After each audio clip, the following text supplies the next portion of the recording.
All right. Well, Pies won't be with us, but at the same time, the fight's got to keep rolling. And how amazing was UFC 259? Quickly talk about how Jan, pulled off that quick victory. I think that was, exactly what you want to see from a veteran, right? Moving up in weight, taking on a younger guy, hungry kid. I think that Jan proved exactly what he should be doing in there. I think that looking forward to the fight with Glover is probably my most anticipated fight on the UFC roster because I just really miss seeing some of these older guys get their opportunities at that level, fighting for a title. And I think Glover Teixeira for, UFC light heavyweight title right now is probably one of my favorite storylines. So I'm looking forward to that fight big time.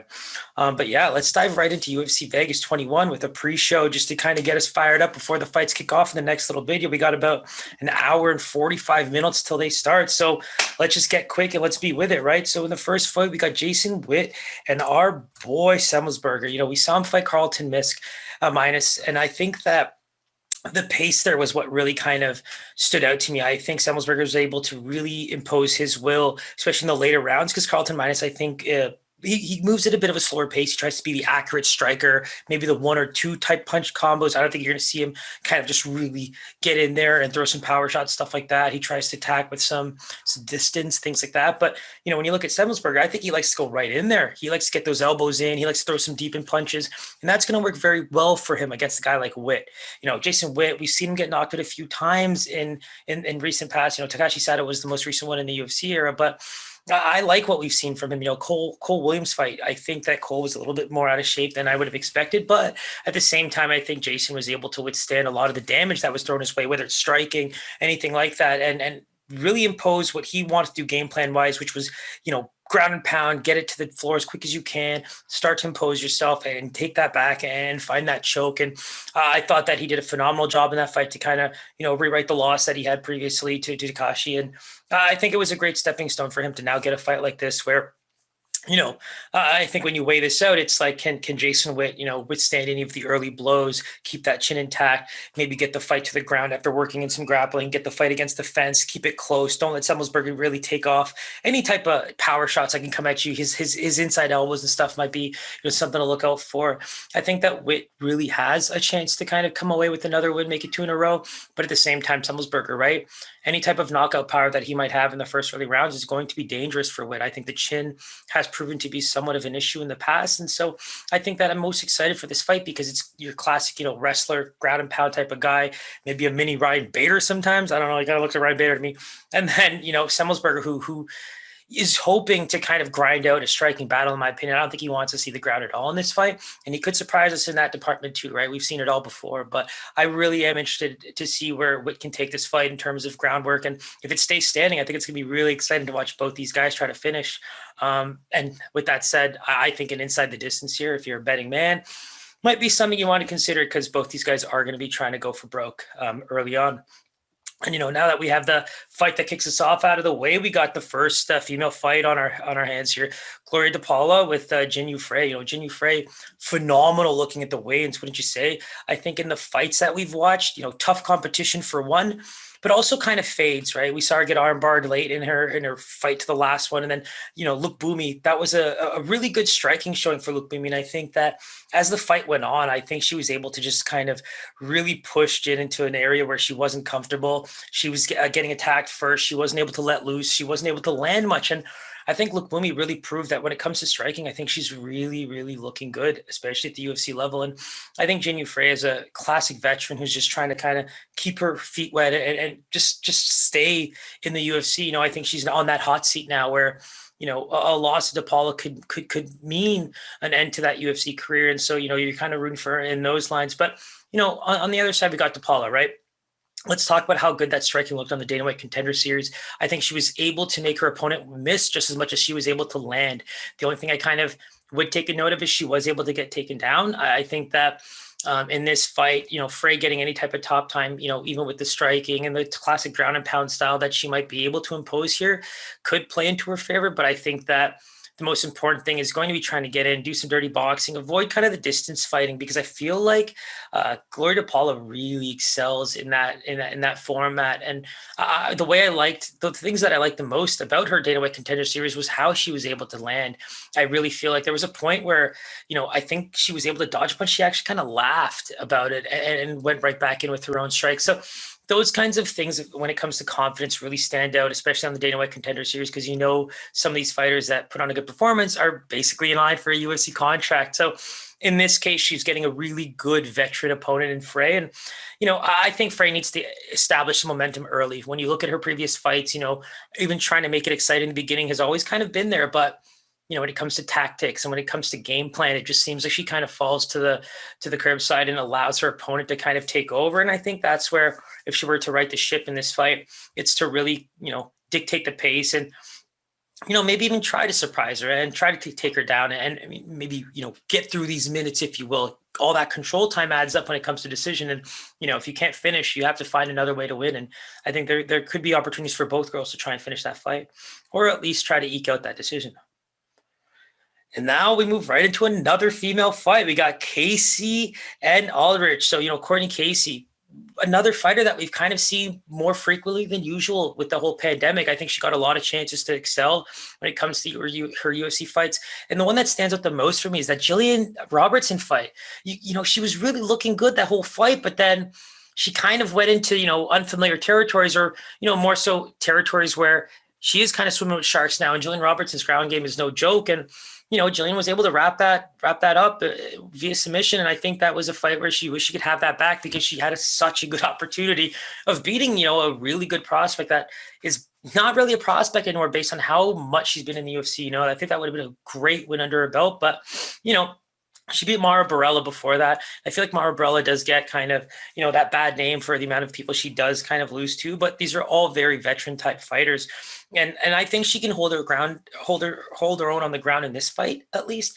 But, JJ's going to be bringing in some good striking. I think that this is one of those fights where you're going to have two women that impose some kind of a game plan. And I think the one who just happens to really push forward and not have kind of that nervous factor, because I think with Courtney Casey, you're going to find that she's going to try and impose that same game plan that she always does, but Aldrich's going to have some striking to combat that. I think that Jillian Robertson's biggest weakness is definitely the stand-up, which she's getting much, much better at. But then the moment hit the ground, she was able to kind of do her thing without any hesitation whatsoever. And in this case, you have Aldrich, who probably wants to avoid some of the clinch work, who looked really great in her split decision, loss to Sabina Mazo. So even in terms of taking on the right fights, I think JJ's in that right boat. And, both these girls are very much in the thick of trying to separate themselves in what is very open women divisions at this point. Contenders are definitely look for. We saw Juliana Pena basically make fat jokes against Amanda Nunes. So, anything is possible at this point. And I think based on the last two, female fights that we've talked about, it's really a coin flip in that weird way, because, despite the odds or anything like that, I really believe that they all looked good at the weigh-ins. They all seem to have exactly what it takes to kind of outpoint or outdo their opponent, but it's going to be, thinking on your feet, what can you do in the moment? And I'm really excited to see what these four ladies can actually do, because in both those fights, I think it kind of works out in the same way, where it's just so tight and you're kind of hoping to see, who separates themselves. So it should be a really fun one in both of those. And now we're actually getting to one of my most anticipated fights. Nasrat Haqparast, probably the one reason we have so many views on this channel is because of him. He has so much popularity in Europe and the Middle East. And I think that it comes with how exciting he is as a fighter, right? I thought that the fight against Alex Munoz was, enough. I thought that it was one of those things where it just made me think back to that Drew Dauber fight, right?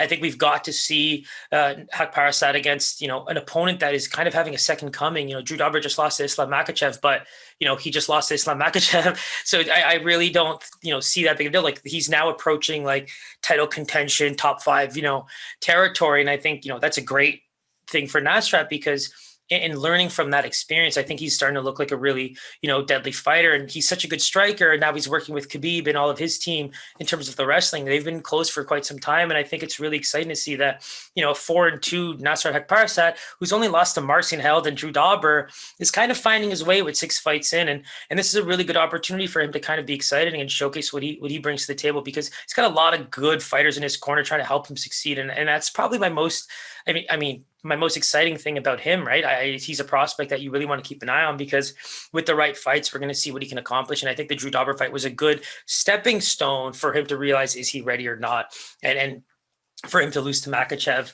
is very telling of where Drew Dauber's at, where Haqparast at is, and also where Islam is.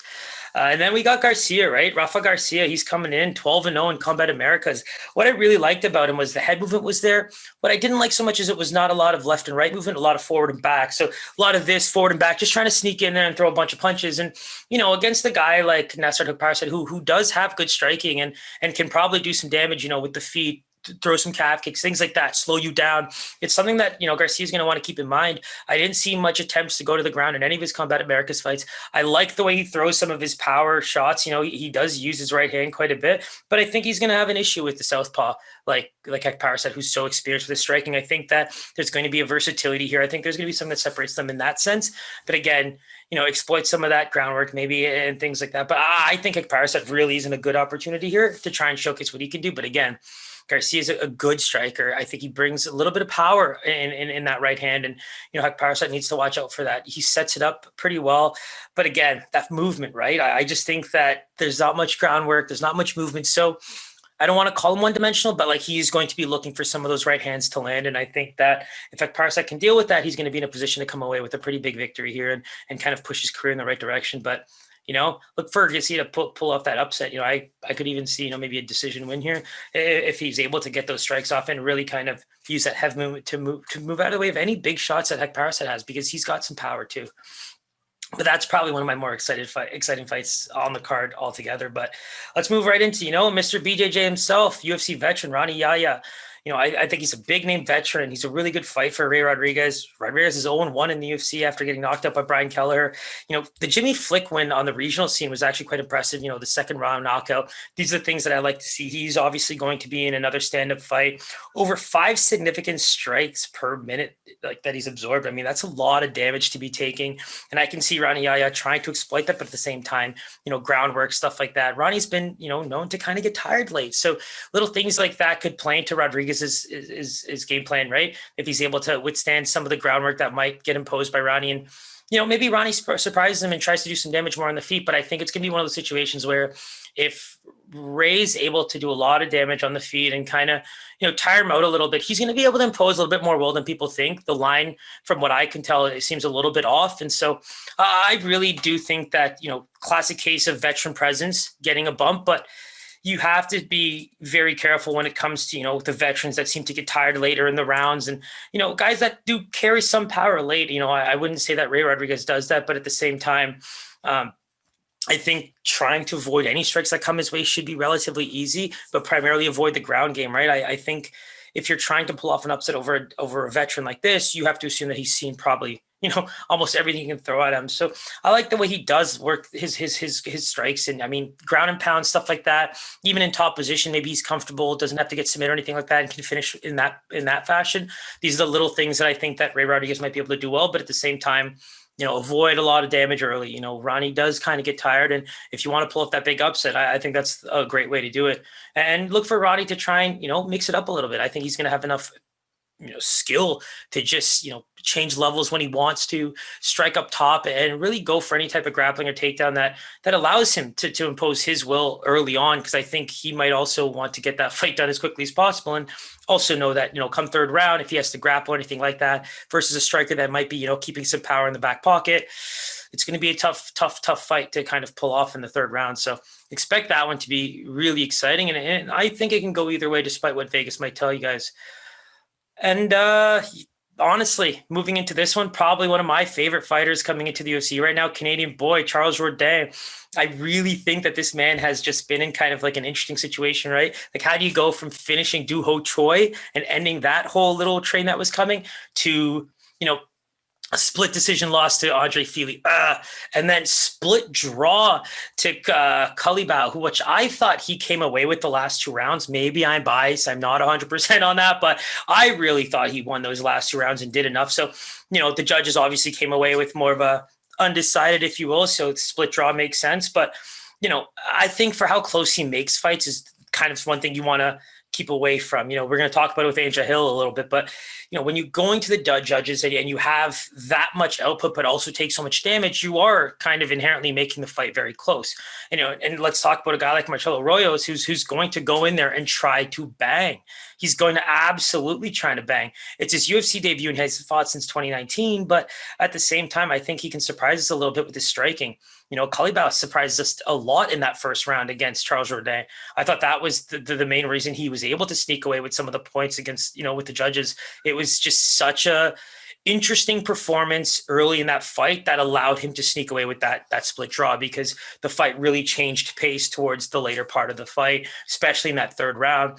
And you know, I think Royos, when you look at the way he's kind of finished his career, I mean, never been knocked out, but been submitted plenty of times. So even that Charles Jourdain prop bet, right? A lot of people are thinking that Charles Jourdain might be able to kind of land the right blows, get it to the ground, and sneak in a good choke. He's got some sneaky chokes, and some of these submission props are looking really, really funny to me, because, you know, if you're a betting man, I can't help but feel some of these have some value on them. And if you're a person that thinks Charles Jourdain is going to win, I mean, why not take a chance on that? Because other than that, you know, decision, things like that, finishes will be tough, but does have a little bit of power, loves to throw those kicks. Like, I just love the versatility in strikes. You know, he might not throw for broke, but he puts things together very well. And I think, you know, when you saw the Kalibau fight, I felt like that was borderline, you know, uncharacteristic in the first round. I'm pretty sure my wife has a video of me watching that fight in the first round, just to kind of throw that out there. But it was one of those things where, yeah, I'm a Charles Jourdain fan big time. And I really hope to see him kind of take off in his UFC career. But at the same time, a guy like Royos, and watching tape, I think that he sets up some power shots with the right really well, throws low left, throws high left, and then just comes out banging. And these are the things that I think Charles needs to watch out for if he's going to come away with this, because I don't think you can take a guy like Royos very lightly, because he does pack that punch. And frankly, I think when you're such a good or such a habitual point fighter like Charles is, these are the fights where you want to kind of be careful of how much opportunity you give your opponent. Because I'd be really fearful of, you know, what this fight looks like in 3 rounds if for any reason, say, Charles Jourdain starts a little slow like he did against Kalibau. But all in all, I think this is going to be a great fight for two guys who kind of want to make their way up, right? I think Jourdain is more of a prospect, whereas like Royos is kind of the old timer vet trying to make his, you know, UFC debut much later in his life. But I still think that this is a great fight for the both of them. I don't see any reason for these guys not to put on a show, and potentially a fight of the night candidate. You know what I mean? I think there's a reason why we're seeing it kind of, you know, towards the tail end of the prelims. And Charles Jourdain is slowly becoming a main card fighter, right? So let's see what he puts together in this one to kind of merit that opportunity the next time around. And, you know, ending off the prelims, we got Angela Hill and Ashley Yoder. You know, I just hinted at that already with Charles, but, you know, Angela Hill just finds a way to make her fights too close, right? Like she does really well in the first rounds. And I don't even think she fades because the action keeps coming, but I do think that her opponents technically figure her out. You know, you look at the way Michelle Waterson came back in that fight. You look at the way Claudia Gadelha was able to sneak away that win. You know, and in both of those fights, you can even make the argument that Angela did win. Maybe not so much the Waterson fight, but definitely in the Gadelha fight. And so I think that there's a lot to learn from that, right? Like in terms of how much output you have early, if that affects, you know, how you're doing in the later rounds. Like if you're able to get, you know, not picked apart, but guessed out in those later rounds based on game plan and kind of how you time your shots and your strikes and things like that. You know, she's so good at putting together combinations and trying to steal those points, but at the same time, you know, maybe some control time, maybe some time against the fence can start winning her rounds. Because if you're not going to finish so much, but you're really kind of a point fighter, you kind of want to get away from being so close. You know, I just think that she does a really good job of allowing her opponents to have a chance, despite looking so good early in a fight. And that's where like her striking, things like that, like we just mentioned, are going to keep her in this fight specifically. And I think when you consider Ashley Yoder, right, like 2 credible losses with Souza unanimous decision and Randa Marcos via split. So like a lot of that grappling style, a lot of them posing the will, like we saw Ashley in her last fight, she was able to really work well against the fence. And she did have good clinch work and things like that. And I think against Angela Hill, there's no better game plan. I think if you can neutralize some of this dinch striking, the coming in and out, multiple combos back out, multiple combos back out. Like I think if you can neutralize that, you're putting to rest a big part of Angela's game, because she really is good at that. She's able to use her footwork. She's able to come in with strikes. And to be frank, it does look like her opponents are able to time her shots as the fight goes on. And so if that's something that Ashley's looking to do, whether it be with strikes or, timing a level change for a takedown, things like that, I think timing will be the one thing she's going to want to take in as early as possible, because it seems to be a pretty fair ticket in terms of, figuring out the Angela Hill puzzle. But again, I think if Angela Hill's able to do a bit more damage, consistently over the course of 3 rounds, then maybe even manage her energy, right? Like if it's an energy thing or if it's a lack of focus or whatever that might be, it can come from so many areas, right? Especially as an athlete of that high of a level. It's like those moments where your brain's telling you one thing and your body's telling you another thing, vice versa. Heart, we see that all the time. I think that this is going to be a hella close fight. And I think that Hill does have a lot going for her in terms of trying to get to that next level as a fighter, but it's unfortunate she just keeps losing the fights that really matter by very close margins. And so, to end off the prelims, I don't think we could ask for a better female bout, and look for both these ladies to try and really go for broke, because I think that they're pretty hungry to hit that next level after putting in the time over the last year or two. And now we got the main card, people. We got the main card. Eryk Anders. Let's talk about how good this man looked at the weigh-ins. Started training with Henry Cejudo and his team. And, let's be real. Those guys make beasts. They make absolute monsters in that camp. And Eryk Anders looked just that. There's only supposed to be about an inch reach and height advantage here, but he did look like the bigger man. He looked like he would impose a much bigger will. I think that Darren Stewart is such a good technical striker. I think the mistakes he made against Kevin Holland was he just played into his game plan quite a bit. I think Kevin Holland's a very elite distance striker. And to be quite frank, his ground game is so good that he was able to submit Ronaldo Souza. So split decision loss to, a guy like Kevin Holland, not such a big deal, but at the same time, where are the areas where maybe you could have actually stolen that win over such a big name? I think that he has that type of skill in terms of technical strikes. He does have some hidden power, but in this fight, I think that you have a guy like Anders whose takedown defense is so good. He's so well-rounded in all these areas and is frankly such a veteran of the sport, and now looks like he's in the best physical condition of his life. So, when I'm looking at those things, it's really going to come down to, I think, who's going to be able to land the more power shots, who's going to look tired later in the fight. I think that Darren Stewart has actually proven that he has pretty good cardio late in fights. And I don't think Anders is no joke either. I think both these guys have the ability, especially at this weight class, to impose that kind of will. And I'm excited, right? I think both these guys are just going to throw. I don't see this going to the mat much unless a guy is absolutely getting pummeled and needs to kind of switch things up a little bit. Anders does have that, football type of pedigree. We talk about that, how those guys like a Gray Hardy and, they really do go in with that punching mentality. But at the same time, like we said, Anders has that good takedown defense. And even if he tries to go for maybe some, work up against the fence and it really impose that strength and that bigger body, that muscle, maintain the cardio at the same time, I think that's where he can really, really do some damage. And then we look at the next fight. We got Nicolau and Cape. Can we talk about how everyone's just raving about how Nicolau's wrestling can really impose a major difference for Cape? When we talk about Manel Cape, I loved his fight against Alexander Pantoja, but Pantoja is one of my favorite fighters for a very long time, going back to his tough years. Kai Kara-France, that flyweight tough was just such a beautiful, beautiful tough to watch. And I think that going into that fight, if you were a Pantoja fan and you knew what Cap could do, I think the power was neutralized fairly quickly. I think that, any type of takedown aspects, I think Pantoja was so well versed in all aspects of the game that it's very difficult for a guy like Manel Cap to impose any type of game plan because it's so power driven. I don't think he's a combo striker by any means. Not looking like a Max Holloway in there at all. He really is looking for that, that one gunshot.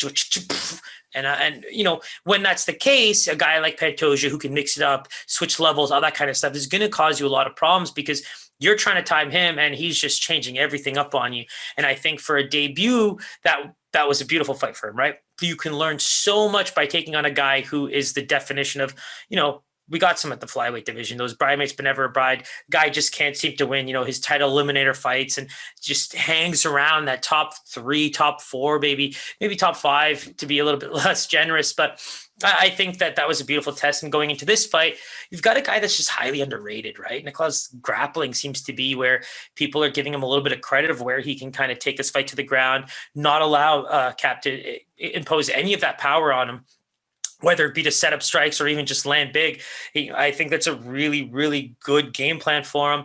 I don't see another in terms of just overall expectation? Like, why would you want to even consider kind of standing and trading with him, even if it means like changing levels later or working in any combos you might have? It just seems like your wrestling pedigree is the way to go here. And even if you have to kind of mix up the strikes to, get that level change or get it up against the fence, anything like that, you take those chances in this fight, because what you're neutralizing with a guy like Manel Cap is basically everything that could potentially make you lose this fight inside the distance. And so I think there's an opportunity for both these guys to kind of come away with that victory here. I think Cap is going to constantly be looking for those power shots, but his wrestling defense is still kind of underrated, right? He's training with guys like Cormier. He's basically training in AKA out in California. So I think when you're talking about even improving your wrestling, he couldn't be at a better camp.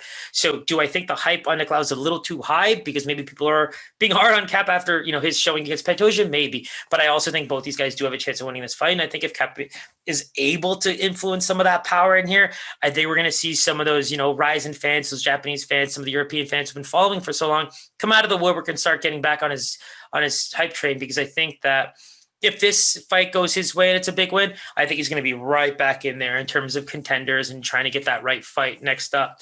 Kai Kara France and him would be a phenomenal fight, I think, if he gets this win. So let's see how that goes.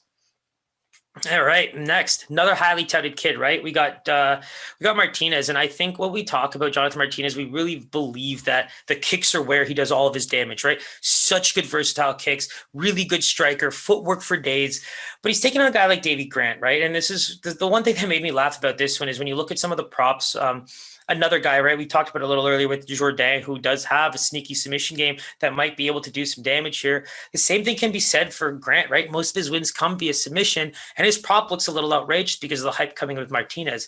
The thing with Martinez is, tough competition, right? The Frankie Sainz knockout was beautiful, but it was also Frankie Sainz towards the tail end of his career. I think that what he did against Almeida was very much neutralize any type of power shots that he could throw.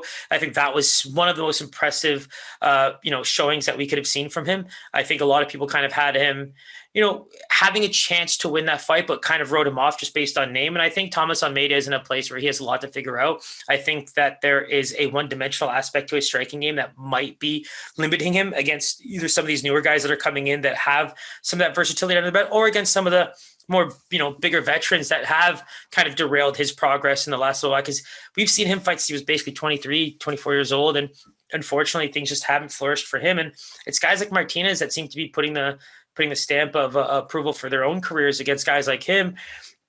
And I'm really excited, right? Because when you talk about even being new talent, losing to guys like Andre Ewell and Sukmandat, I think these are the people you want to be fighting this early in your UFC career, because it's going to make you ready for fights like Davey Grant. And so when you're looking at this, I think the scrambles are going to be important. I think if Grant gets us to the ground, you're looking at a prop that I think is over 1,000 right now in terms of submission, and that's basically the only way he can win.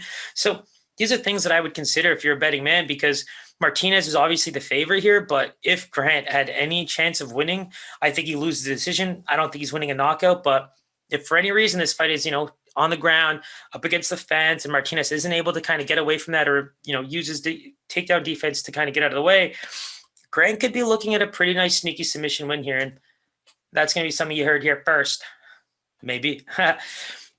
And the next fight here, I think this is the best fight on the card. I think that Ige and Gavin Tucker really bring so much of the same, just well-rounded MMA games to the table that we're going to see scrambles. Classic Ige fights, right? We're going to see scrambles. We're going to see blood. We're going to see punches thrown. We're going to see a lot of technical skill that results in just a lot of, ballet-esque violent behavior. I think that that's kind of like my favorite part of MMA. And, it's how you grow up as a boxing fan, right? The concept of the sweet science. I'll never forget Joe Rogan getting called out for not knowing boxing and all that kind of stuff. And it's kind of crazy, but, we talk about it with Israel, and let's not go into Joe Rogan Israel. But again, it's one of those things where we can see that the technical side, the avoidance of getting hit while also trying to create the most opportune shots, that you're not taxing a lot of energy and you're not having to throw 1 million to land 5.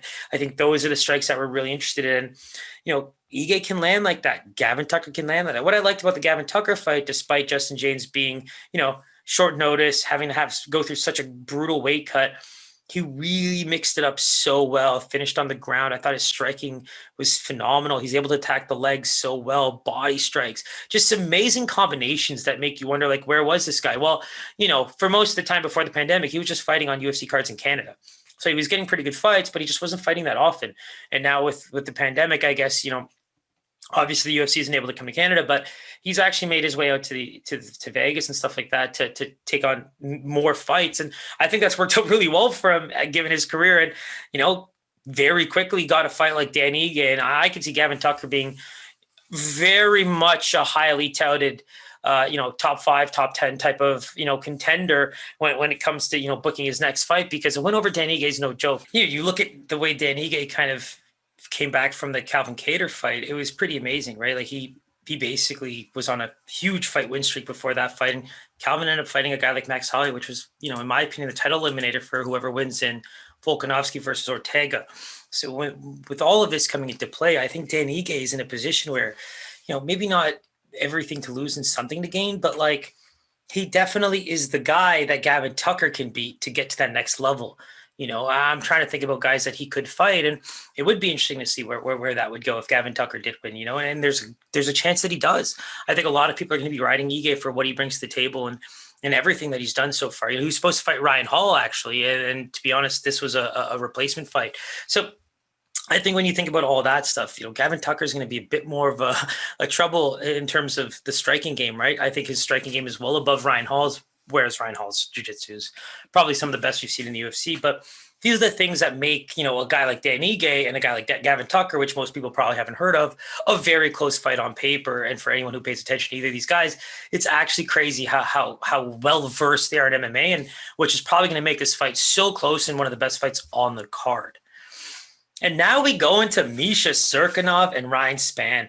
Misha Cirkunov, like, what can we say, right? One of those guys that really just kind of did it all up until 2019. And I think that he looked phenomenal at the weigh-ins. That was my biggest takeaway. I thought he just looked really, really good. Spann did look like the bigger man, but just in great shape. Good for Misha Cirkunov to look that good. I think the Jimmy Crute fight was a big win for him, despite some of the losses that we've seen. It's against good competition, right? I think that's where Misha Cirkunov kind of found himself when he was in his prime as well. It was just kind of trying to figure out his ways. He takes on some of the best and has mixed results. I think that's where, some of the striking game will come into play. He has been kind of chinny, but at the same time, I think the takedown defense is going to come to real importance here. Because I think if Ryan Spann either gets tired or can't keep up on the strikes, he's going to go for the takedown. And if Cirkunov is the more, energized fighter and is able to kind of avoid those things, I think it's going to be a rough night for Ryan Spann. And that's where, on the flip side, I think if Ryan's able to kind of get some early strikes in and really figure out ways to just get the fight against the fence, maybe get him to the ground, because I think Ryan Spann likes to utilize his jiu-jitsu more than anything. He's shown good striking in the past, but when you're taking on guys like this that have seen, the level of strikers that Cirkunov has, I think that's something you need to consider, especially if maybe you find out really early that the other fighter is much faster.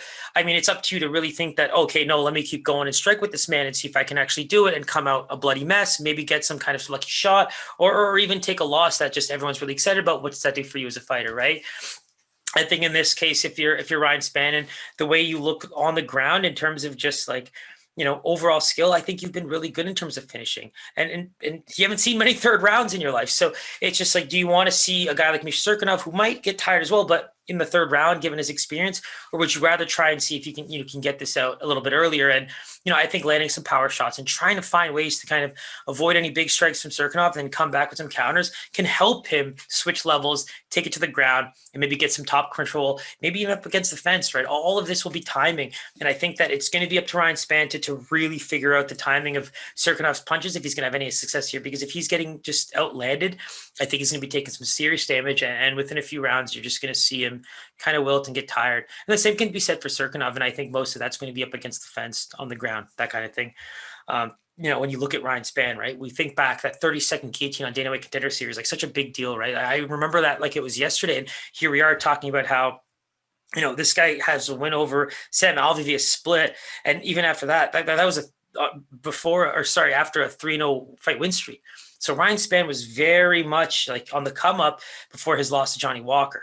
And that's where I think like this is going to be a great test for him in terms of veteran, because, we just haven't seen guys like this, in a long time. And it's fights like these that make me excited, right? Kind of classic guy, a guy who's slowly becoming that classic guy. And, just seeing what they put together on paper, I think Cirkunov has a bit of an edge here in terms of some of these guys like Aaron Anders who just look really good at the weigh-ins. And then we think back to the skill level that they had.